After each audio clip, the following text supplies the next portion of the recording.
Professeur Daniel Darlan, bonjour. Bonjour. Une distinction honorifique reçue du gouvernement américain. Comment vous avez déjà accueilli ce prix du gouvernement américain? Effectivement, le gouvernement américain m'a décerné un prix, le prix que l'on appelle le prix de la femme de courage, qui est décerné tous les ans, je pense, par le département d'État. Et cette fois-ci, nous étions sélectionnés 11 sur toutes les candidatures, donc 11 femmes pour recevoir ce prix-là.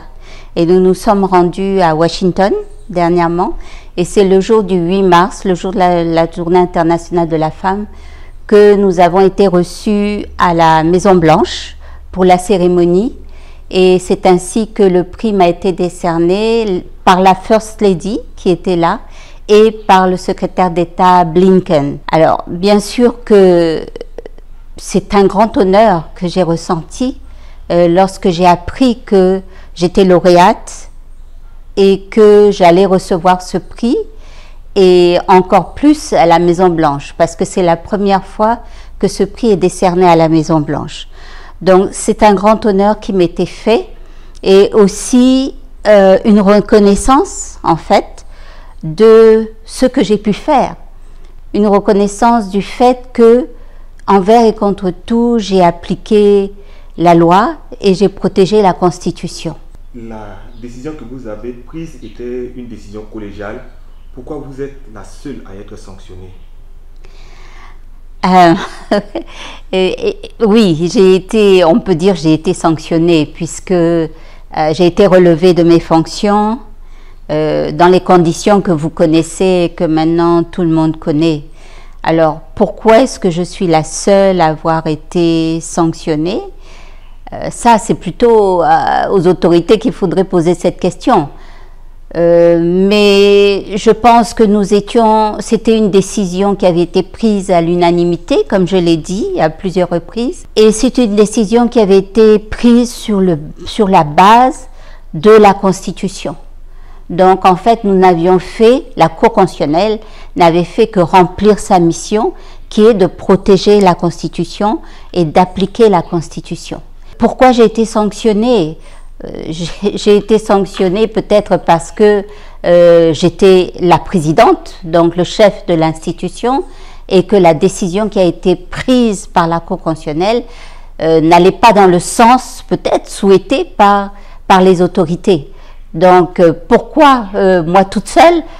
C'est difficile que je puisse répondre à cette question, mais effectivement, j'ai été la seule à être sanctionnée.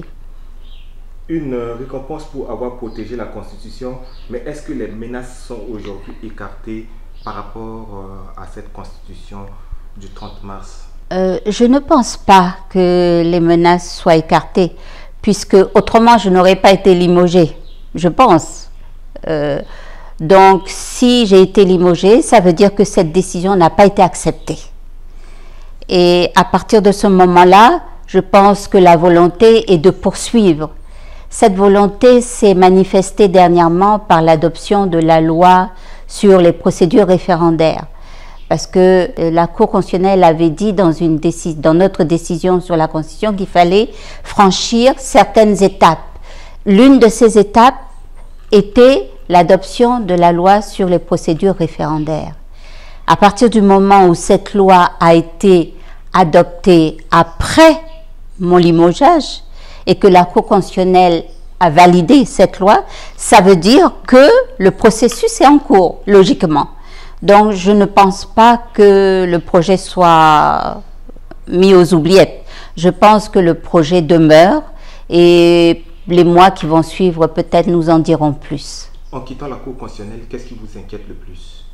Ce qui m'inquiète le plus, c'est peut-être par rapport justement aux dispositions de notre Constitution. Notre Constitution dit que la Cour constitutionnelle est chargée de protéger la Constitution et que les décisions de la Cour constitutionnelle sont applicables par tous et s'imposent à tous.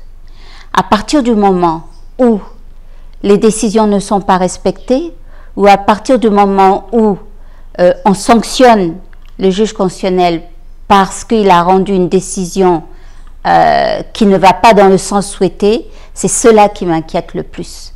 C'est par rapport à la crédibilité même de la Cour constitutionnelle, par rapport à ce qu'elle représente dans le pays. C'est quand même une institution, c'est la plus haute juridiction en matière constitutionnelle. Donc elle est le gardien de la Constitution, elle est le gardien des différents pouvoirs, voir comment ça fonctionne, qu'il n'y ait pas de confusion de pouvoir, etc.